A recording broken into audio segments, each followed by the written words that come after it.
Muito boa tarde. Damos aqui início ao programa Eclésia, um espaço informativo da responsabilidade da Igreja Católica, que hoje olha também a doutrina social da Igreja. Será dentro de alguns instantes. Antes disso, vamos à atualidade informativa. Portugal precisa de abandonar os remendos e a cosmética e procurar outros modelos de sociedade. As palavras são de Dom Jorge Ortiga durante a conferência de imprensa de apresentação da Semana Social, que este ano tem como tema Estado Social e Sociedade Solidária. De 22 a 25 de novembro, os cristãos vão ser chamados a refletir sobre temas que fazem as preocupações da sociedade atual. A Semana Social é uma iniciativa da Conferência Episcopal Portuguesa que se realiza de 3 em 3 anos e que este ano tem por tema Estado Social e Sociedade Solidária. Os cristãos vão refletir sobre os mais candentes problemas do desemprego, da pobreza e da desigualdade crescentes, do envelhecimento da população e dos riscos por que passam as famílias. Ao mesmo tempo, entendemos que não é possível encarar seriamente estas realidades no presente e no futuro sem considerar a reformulação do Estado Social, quer em termos de aprofundamento de equidade e da justiça, quer em termos de eficiência e eficácia. Para mudar o estado das coisas é necessário a solidariedade de todos, afirmava o Presidente da Comissão Episcopal da Pastoral Social e da Mobilidade Humana na conferência de lançamento do programa da Semana Social. Há que procurar melhores dias em novos modelos de sociedade. É preciso abandonarmos os remendos e a cosmética e procurarmos fundar melhores dias em outros modelos de sociedade sustentados na participação, na justiça, no poder, como serviço e na procura do bem comum. O coordenador nacional das Semanas Sociais, Guilherme Oliveira Martins, não pôde estar presente no Porto no lançamento da semana deste ano, mas deixou a sua mensagem. Pretendemos, com a sociedade portuguesa, que os cristãos possam ter a sua voz, o seu contributo e a capacidade de dizer que a responsabilidade social, que a solidariedade, o cuidado e a atenção são absolutamente fundamentais. Quanto ao papel da Igreja no atual contexto de crise, Dom Jorge Ortiga considera-o de enorme valor, embora reconhecendo que também esta instituição sofre com a situação atual. Afirma que a Igreja não é nenhum banco privado, mas que vive apenas com a solidariedade das pessoas. A Igreja não é, e vamos desculpar a expressão que me está a vir neste momento, se não for muito exata, não é nenhum banco privado com muito dinheiro. A Igreja vive da generosidade das pessoas. E, portanto, é da generosidade das pessoas que diariamente, cotidianamente, vão renunciando àquilo que é supérfluo e às vezes àquilo que é necessário para partilhar, fruto da tal mentalidade de solidariedade que se cria, não é? Se porventura os nossos cristãos também não dispõem de meios, com certeza que podem partilhar muito menos que o faziam noutras ocasiões. A Semana Social congregará nomes que vão desde João Proença a Carvalho da Silva, de Isabel Joné a Guilherme de Oliveira Martins, de Bagão Félix a Alfredo Bruto da Costa. Decorrerá de 22 a 25 de novembro na Casa de Vilar, no Porto.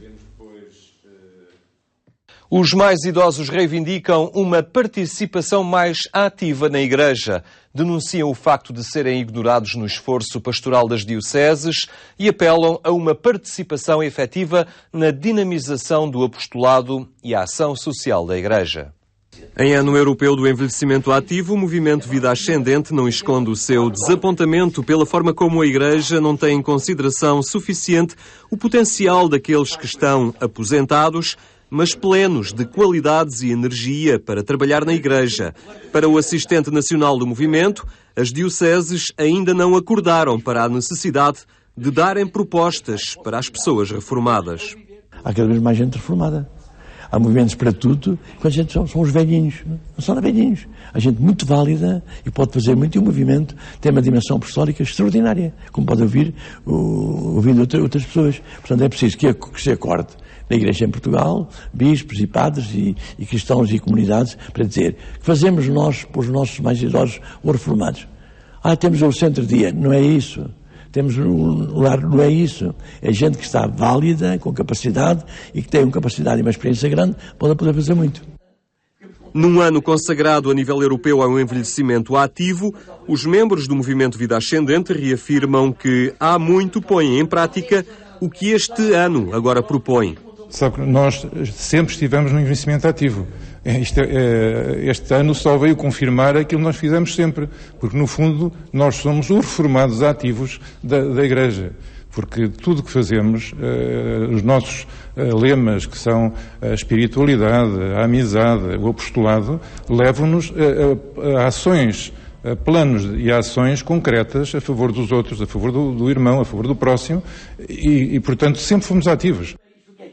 Bom seria é que a Igreja entendesse os reformados como uma força ativa e não como um grupo a cuidar e a entreter. Repare que a atividade não há razão nenhuma para acabar com o dito trabalho, não é? A pessoa no dia seguinte continua exatamente com as mesmas qualidades que tinha na véspera.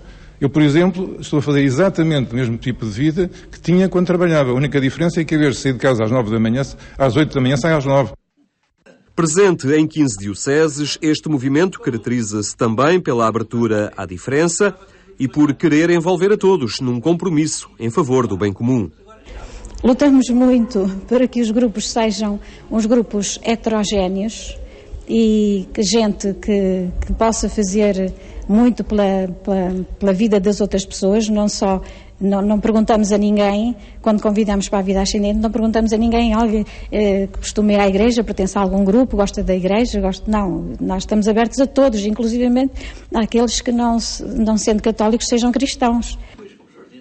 Um encontro que reuniu os delegados diocesanos do Movimento Vida Ascendente, que está determinado em sensibilizar a Igreja para que esta crie um espaço de participação ativa para aqueles que têm também muito para partilhar. Oriunda de um meio abastado, despojou-se de tudo para se dedicar aos mais pobres. Teresa de Saldanha, a fundadora das Irmãs Dominicanas de Santa Catarina de Sena, nasceu há 175 anos. Referência da espiritualidade portuguesa, mas também personalidade do domínio artístico e do domínio místico, Teresa de Saldanha nasceu na primeira metade do século XIX no seio de uma família abastada. Na sua juventude foi pintora, mas foi a vida religiosa que a cativou. Fundou a Congregação das Irmãs Dominicanas de Santa Catarina de Sena.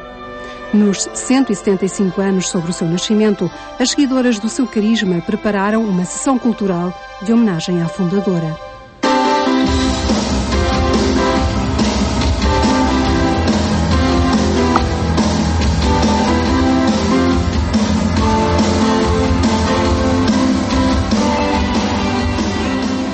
A Madre Teresa de Saldanha, no seu tempo, ela trabalhou muito pela evangelização de Lisboa e de Portugal em geral, mas em Lisboa há mais de 30 igrejas que ela frequentava, onde tinha iniciativas de promoção, de educação de meninas pobres, de catequeses, e portanto ela foi uma pessoa que visitou e trabalhou muito aqui em Lisboa.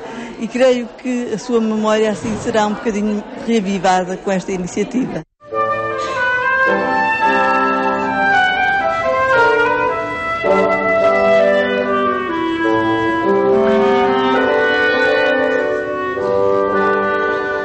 À dança e à música que animaram o serão no Externato de São José no Restelo, juntaram-se mais tarde dois conferencistas para falar de Teresa de Saldanha.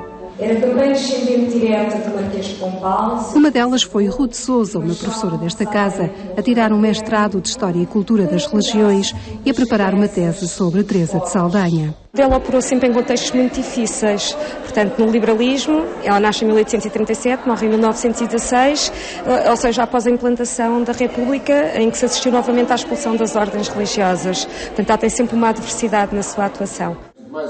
Outro dos oradores foi Guilherme de Oliveira Martins. Cresceu a ouvir falar de Teresa de Saldanha. Os seus bisavós faziam parte das relações da fundadora das Irmãs Dominicanas. Foi professora muito querida da minha bisavó e tão próxima que costumava dizer que os filhos da minha bisavó eram os seus netos. Ou seja, seus netos, porque justamente tinha sido professora, e o meu bisavô, era o médico da congregação. Portanto, veja que, de facto, há uma grande ligação e que eu tenho o maior gosto, naturalmente, em dar este testemunho. Para além do testemunho familiar, Guilherme de Oliveira Martins falava também da cultura do cuidado que pautou a vida de Madre Teresa. A compreensão dos outros e da justiça.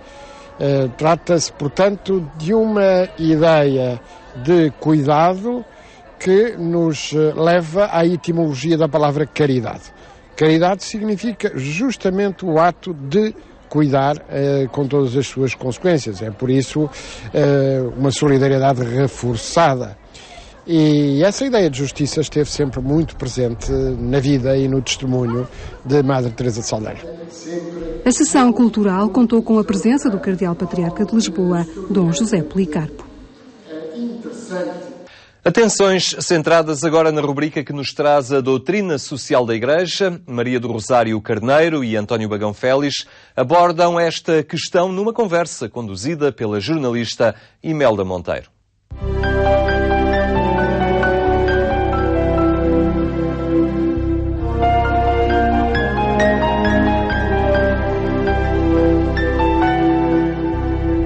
Boa tarde. Partimos da doutrina social da Igreja e olhamos o mundo em que vivemos. Perante a grave crise económica e social que se acentua, queremos apresentar princípios que possam contribuir para uma melhor sociedade. São meus convidados Maria do Rosário Carneiro, vice-presidente da Comissão Nacional Justiça e Paz, e o economista António Bagão Félix. Muito obrigado a ambos por estarem novamente neste espaço, neste olhar pelos contributos que a doutrina social da Igreja pode dar para o agir social. Vamos hoje falar da construção do bem comum. E começo por si, doutora Maria do Rosário, para falarmos sobre esta construção do bem comum. É uma tarefa de todos, de cada um, do Estado, das instituições? É de todos. É claramente de todos, mas eu diria que há também uma necessária clarificação que tem que ser feita sobre estas responsabilidades que são de todos. É claramente a grande razão de ser do Estado, a construção do bem comum.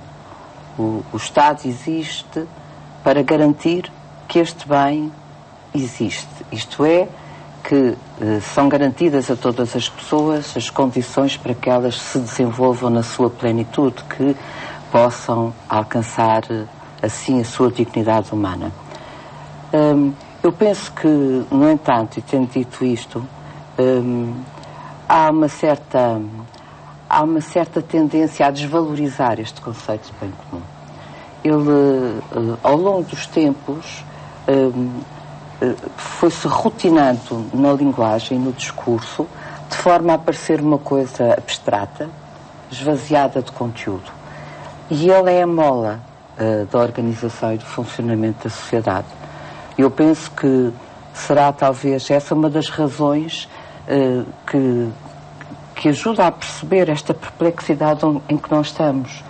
É o esvaziamento na prática e no concreto desta dimensão fundamental da organização das sociedades. É o seu princípio constitutivo. As sociedades constituem-se porque têm um bem comum que partilham. E este bem comum, para que possa existir, tem que haver condições para que as pessoas o possam exercer. Mas esse esvaziamento do bem comum é um pouco porque vivemos numa sociedade que olha a princípios individuais e valoriza o individual. Também tem a ver, sabe? Tem a ver naturalmente com uma sociedade contemporânea que é muito centrada na materialidade das coisas e, portanto, induz num estilo de vida consumista que privilegia o imediatismo das satisfações e consequentemente, daquilo que tem que ser provido para que essa satisfação seja alcançada. E, naturalmente, isto vai esvaziando a capacidade da sociedade, quer de um ponto de vista material, porque os bens são finitos, quer de um ponto de vista moral. O bem comum é um pressuposto moral que permite a construção de todo o edifício material, quer de um ponto de vista de bens e serviços, quer de um ponto de vista de estruturas que vão depois garantir a realização destas condições. Há também este esvaziamento porque ele é difícil e é muito exigente. É muito exigente para nós, cidadãos, que ficam centrados na sua individualidade e, portanto, na sua satisfação imediata. Mas é muito exigente também para um Estado que, para quem se vai tornando cada vez mais fácil, fazer uma gestão baseada num pressuposto fim, objetivo, alicerçado, com certeza, em fundamentos ideológicos, legítimos, fundamentados, mas que vão descurando um pouco da essência do que é o bem comum. O bem comum é totalizante, diz a doutrina social da Igreja. É para todos, não é totalitário. E sendo totalizante, tem que atender a cada um na sua diversidade, na sua especificidade e garantir a si a todos aquilo que todos necessitam para que possam ter acesso a esta participação. Porque para que cada um de nós possa participar na construção do bem comum, tem que ter condições e capacidades, tem que ter acesso a formação e educação, tem que ter meios materiais para o fazer.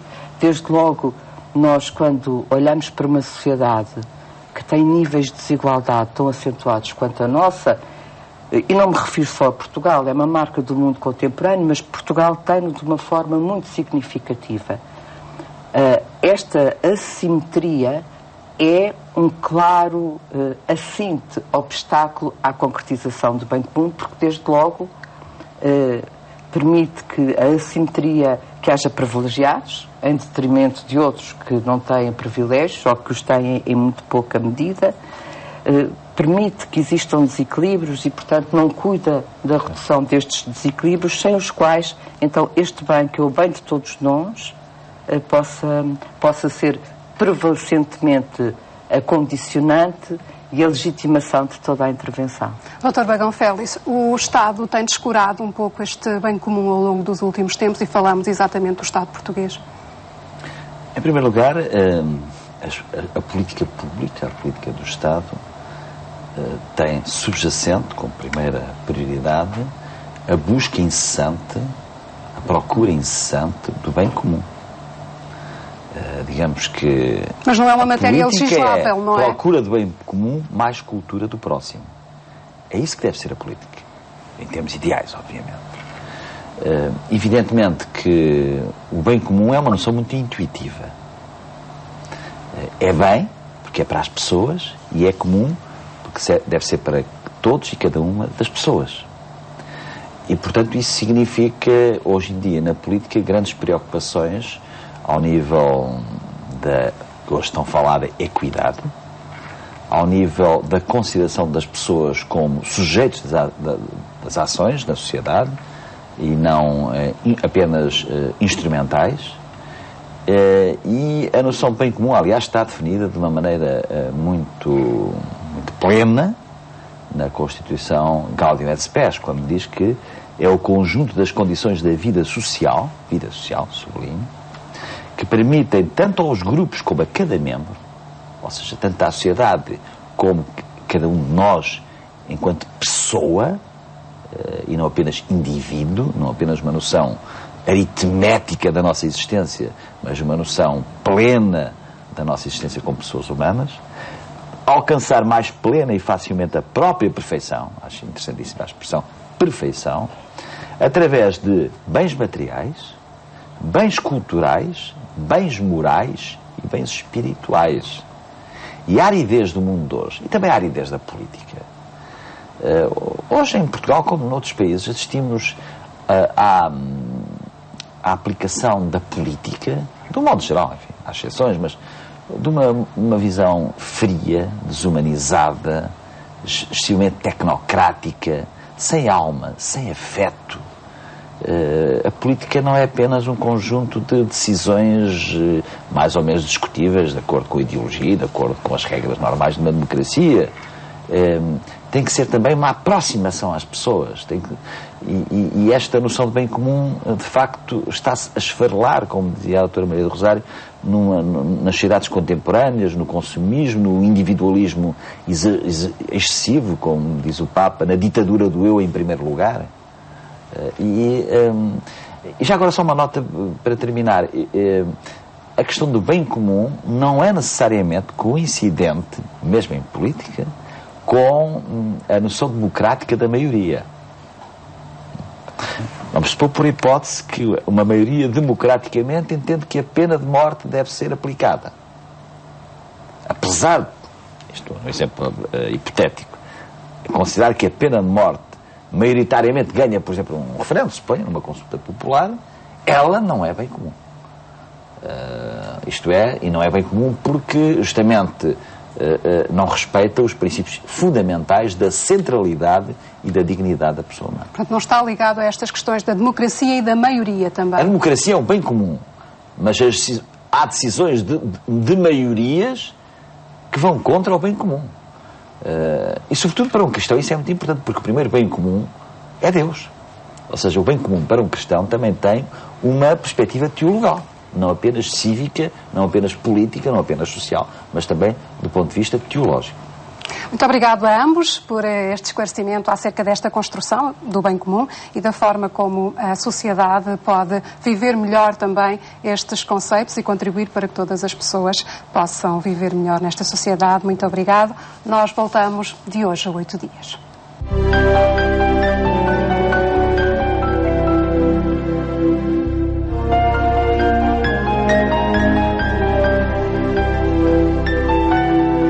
Terminamos assim este espaço, que pode acompanhar também em agência.eclesia.pt. Por aí passam também todos os desenvolvimentos da atualidade informativa na Igreja Católica.